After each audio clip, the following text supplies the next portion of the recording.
After being in early access for more than 2 years, Subnautica Below Zero is set to release on May 14th for Xbox One, PS4, PS5, PC, Xbox Series X and S, and Nintendo Switch. Developed by Unknown Worlds Entertainment, it provides the same underwater exploration and survival mechanics that made the first game such a hit, with several changes and improvements of course. Here are 15 things you need to know before picking it up. Before we go ahead, a quick request. We upload new videos every single day, and your subscription matters a lot. So please consider subscribing and enable all notifications by clicking the bell icon. With that out of the way, let's begin. Story and setting.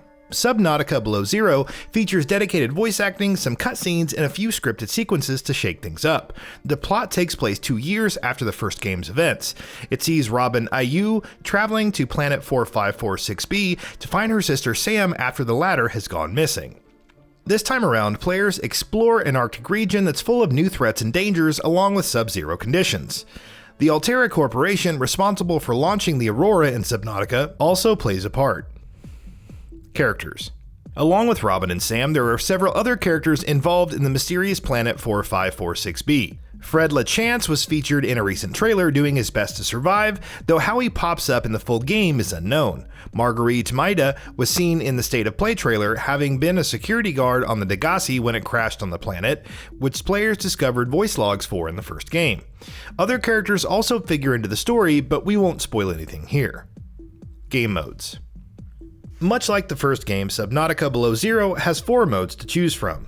Survival is the default experience and sees players having to manage food, water, oxygen, and temperature. Failing to do so results in death, with all items being dropped at that location for retrieval. Items can also be secured through a sea base or sea truck, so if you happen to die later when the inventory has been secured, then all those items can be kept. Freedom mode is the same as survival, but without having to manage food and water. Creative mode removes all survival mechanics, including the threat of death, and you can craft and build without needing materials, unlocking blueprints or energy to maintain sea bases. Finally, there's hardcore mode where the player only has 1 life. Dying means starting over from the very beginning. Land-based exploration. One big departure in the sequel is the presence of various biomes on land. The main location for the setting is Sector 0, a mega biome consisting of multiple Smyra biomes with different resources, flora, and fauna. Above water biomes also figure into the mix with the likes of Arctic Spires, which is a vast frozen landscape with several ice spires emerging from the ground. Of course, the sub-zero temperature also presents hazards. Temperature. Once again, hunger, thirst, and health must be managed on the default survival mode.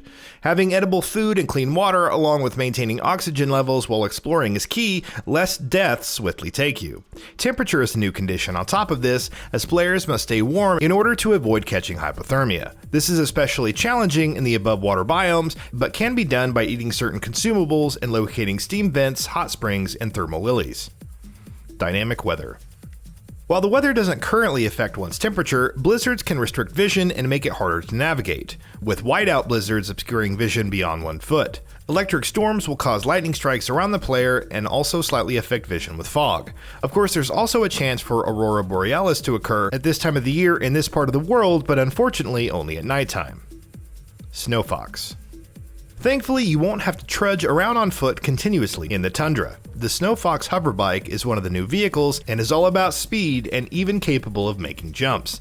Other upgrades allow it to run faster and quieter, which is key when you're trying to avoid attention from the iceworm above water. Though its battery needs to be charged, the Snowfox will be one of your best friends out in the cold. New underwater biomes. Of course, this is a Subnautica game, so there are plenty of things to see underwater as well. Several new biomes abound, from Twisty Bridges with its various twisting structures to the Crystal Caves with its fissures and trenches. You'll also explore underwater regions of the East and West Arctic to connect other biomes. New fauna and leviathans. New biomes means new resources and a lot of different fauna to discover. While you'll encounter the adorable penguins and penglings in the Arctic, there are also squid sharks, rock punchers, and snow stalkers to deal with underwater. Numerous leviathans also adorn the world, from the immense ice worm that will assail players in the Arctic spires to the mysterious shadow leviathan. It's not all bad news though. Various passive herbivores, like the Arctic peeper and sea monkey, exist, though you'll need to be careful of the latter stealing your items. Sea base changes. Sea bases will be your home away from home on planet 4546b and can be customized with different compartments, rooms, and modules.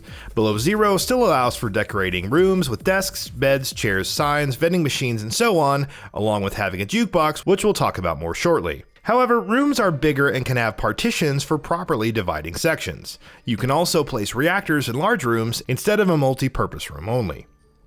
Crafting system improvements. You're going to be spending quite some time crafting new items, so all the improvements that Below Zero makes are very helpful. Along with a more streamlined layout, you can now pin recipes.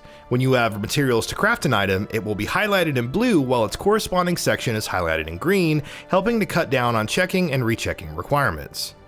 New equipment. Given all the different challenges one will face, some new equipment should help increase the chances of survival. The cold suit can be crafted for protection against the harsh cold, the booster tank allows for consuming oxygen in exchange for boosting speed, making underwater exploration that much quicker, and the headlamp provides a hands-free light source. Finally, you can explore the depths of 4546b without having to hold a flashlight. Sea Truck. Another nice new addition is the Sea Truck. It's a modular underwater vehicle, which means the player can add numerous carriages to it. Want to capture nearby fish? Attach the aquarium module. Want some inventory space on the go? Craft a storage module for 5 small storage lockers. You can even attach a fabricator module for subsequent upgrades. Overall, it's a more maneuverable option than the first game Cyclops, while retaining a lot of functionality. Jukebox and discs. Sometimes it's nice to just relax in your base with some music. The Jukebox module allows for this, and can have speakers to transmit tunes throughout the sea base. Players can import their own music into the game, or locate various Jukebox discs in the world to listen to the works of Altera's best musical artists. You can even have a Jukebox inside the Sea Truck Sleeper module for listening to music on the go. PS5 features. As confirmed in Sony's recent State of Play, Subnautica Below Zero is capable of running in 4K targeting 60 FPS in performance mode. Haptic feedback on the DualSense is also supported, while various audio-visual cues will be provided when using resources. Also, PS4 players can upgrade to the PS5 version at no extra cost.